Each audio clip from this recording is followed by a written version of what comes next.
Hi, I'm Neil Milton. I want to talk about executor or estate trustee inaction. What do you do if the estate trustee is not administering the estate? Well, there are tools available for you to force a resolution of these issues, you as a beneficiary. And they depend on whether the named executor or the person who should have applied as a state trustee has ever applied for probate or not. If they haven't applied, there's actually quite a straightforward process to go to court and get a qualified independent third party appointed.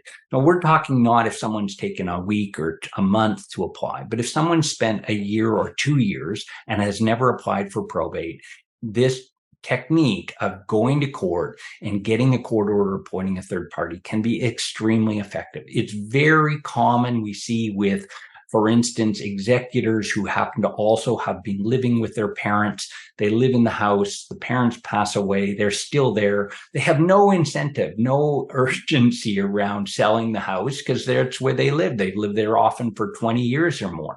Our job is to force a resolution, often which is in everybody's best interest, including the family member who's living in their parents' house. They often don't have the ability to keep up the property, to get a court order, get a third party appointed, get the house sold, and the proceeds distributed properly to all beneficiaries. The tools are different, but they still exist if the estate trustee applied for a certificate of appointment, so probated the estate, got appointed, and then simply hasn't finished the estate and hasn't distributed the money. We also see those cases quite often, folks who spent 2-3 years just sitting on the money and they can't seem to get it across the finish line.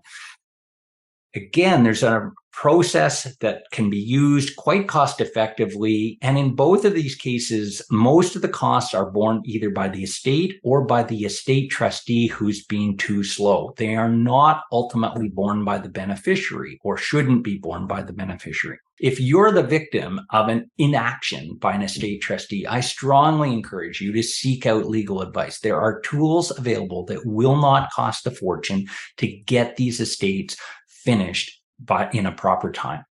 I hope that's helpful. If you have questions or concerns, send us an email. We'll get right back to you.